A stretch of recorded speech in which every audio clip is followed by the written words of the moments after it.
Halo, balik lagi sama saya. Kita masuk ke subbab yang kedua. Gimana sih caranya mempersiapkan untuk menganalisis laporan keuangan, untuk menganalisis cara trend analisis. Tapi pahami dulu konsep lebih dalam lagi mengenai trend analisis itu seperti apa.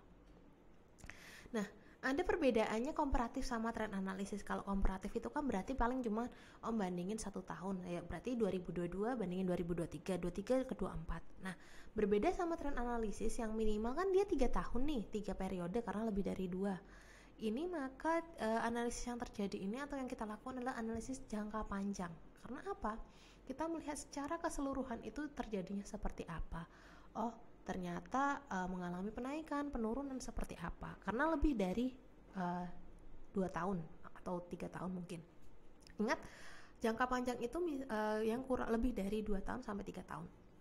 Lalu yang kedua, dari segi analisisnya juga kita menggunakan tahun indeks sebagai pembanding. Apa itu tahun indeks? Jadi, tahun indeks ini kita adalah patokan kita ketika melakukan analisa tren.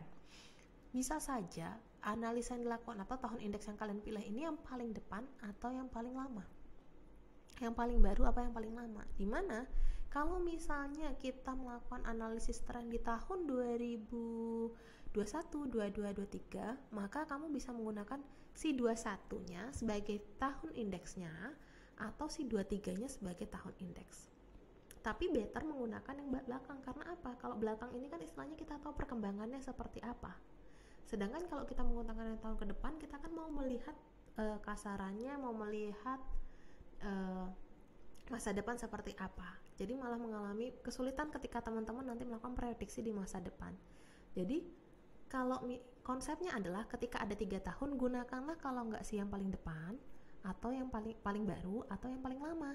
Jangan pernah teman-teman melakukan pembandingnya itu sebagai tahun 2000 yang tengah, 2022-nya misal. Jadi 21, 22, 23, gunakan 21 atau 23-nya, jangan sih 22-nya. Lalu jangka waktunya minimal ada 3 tahun, 21, 22, 23 gitu. Nah, intinya kalau teman-teman kemarin udah melakukan analisis komparatif, kita sebenarnya sudah sedikit melakukan analisis komparatif, cuman masalahnya yang kemarin kita cuma menganalisis 2, yaitu 22 sama 23. Nah, terus apa sih yang harus teman-teman pahami? Ada 4 hal yang teman-teman harus pahami ketika melakukan analisis tren. Yang pertama, tentukan tahun dasarnya. Si yang paling bontot apa sih sulung, kasarannya gitu. Yang paling lama apa yang baru. Yang kedua, hitung angka indeks tahun lainnya, nanti ada caranya.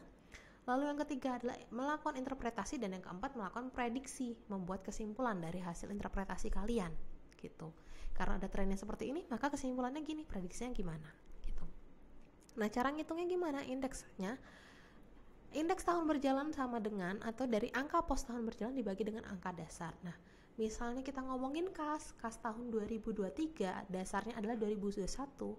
Berarti angka pos di tahun berjalan, misalnya angka kas di tahun 2023 dibandingkan dengan angka kas di tahun 2021 dikalikan dengan 100%.